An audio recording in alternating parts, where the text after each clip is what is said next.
সুজন মিথিলাকে নিয়ে গত 2টা ভিডিও আপনারা বেশ পছন্দ করেছেন, অনেকে আবার কমেন্টসও করেছেন। তবে বেশিরভাগ কমেন্টে ছিল মিথিলার পক্ষে, আবার কয়েকজনকে দেখলাম আমার উপর খুবই ক্ষিপ্ত।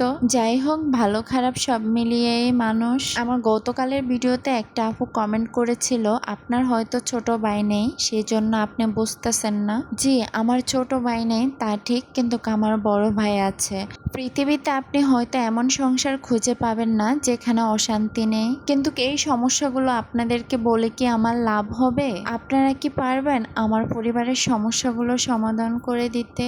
জানি পারবেন না, তাহলে আমি কেন আমার পরিবারকে আপনাদের সামনে ছোট করব?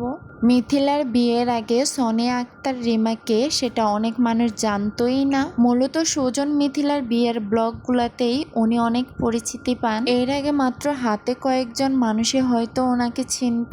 এখন ওনার প্রত্যেকটা ব্লগে মিথিলা নাম নিলে ভাইরাল। কিন্তু উনি একটা কাজ খুব খারাপ করতেছে, হয়তো উনি নিজেও সেটা বুঝতেছে না।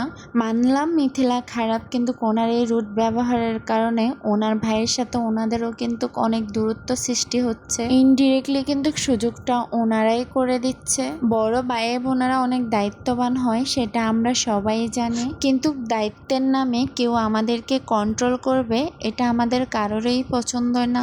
এজন্য ভাইদের বিয়ের পরে নিজেদের সম্মান নিয়ে দূরে থাকা উচিত।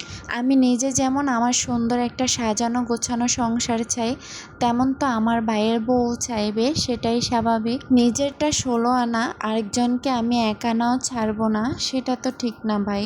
আমরা মেয়ে মানুষরাই হয়তো এমন, নিজের সুখ সহ্য হয় কিন্তু অন্যের সুখ সহ্য হয় না। যারা কমেন্টে আমার উপর ক্ষিপ্ত হয়ে আছেন তারা লজিকটা একটু প্লিজ এক্সপ্লেন করবেন। মানুষের থেকে জীবনে যত কম আশা করবেন জীবনে তত বেশি খুশি থাকবেন। অন্য কারো কাছে আমাদের খুশির দায়িত্ব দেওয়াটাই নিতান্তই বোকামি।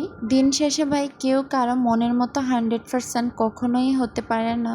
ব্যক্তি স্বাধীনতা বলে একটা কথা আছে, সবাই নিজের মতো একটু বাঁচতে চায়। আমি কারো দায়িত্ব পালন করব বলে তার কাঁধে যে সবকিছু জোর করে ছাপিয়ে দিব এমন তো কথা নয়। দিন শেষে আসলে কোনো মেয়ে খারাপ হয়ে কখনোই শ্বশুর বাড়ি আসে না, পরিস্থিতি তাকে কঠোর হতে বাধ্য করে। অ্যারেঞ্জ ম্যারেজগুলো আসলে কেমন জানি এমনই, সব যাচাই বাছাই করে বিয়ে করিয়ে আনার পরে আর ভাল লাগে না। দিন শেষে ভাই একটা সত্যি কথা হচ্ছে, পরের বাড়ি হচ্ছে ফুটো কলসি। যতই আপনি পানি ভরেন না কেন কলসি পরিপূর্ণ করতে পারবেন না। আপনি তাদের জন্য যাই করেন না কেন আপনি কখনোই তাদের মন ভরাতে পারবেন না। আর এমন সহ্য করতে করতে মেয়েগুলা যখন কঠিন হয়ে যায় তখনই বলা হয় তাদের বংশ খারাপ এবং বিয়াদব, মুখে মুখে তর্ক করে, অথচ তারা তাকে এমন হতে বাধ্য করছে সেটা কখনোই স্বীকার করবে না। যাই হোক, ভালো খারাপ সব মিলিয়েই আমরা মানুষ, ভুলের ঊর্ধ্বে কেউ নয়। তবে সেই ভুলের জন্য যেন কোনো সম্পর্ক ছিন্ন না হয়। ভালো থাকবেন, দেখা হবে আবার নতুন কোনো ভিডিওতে। আল্লাহ হাফেজ।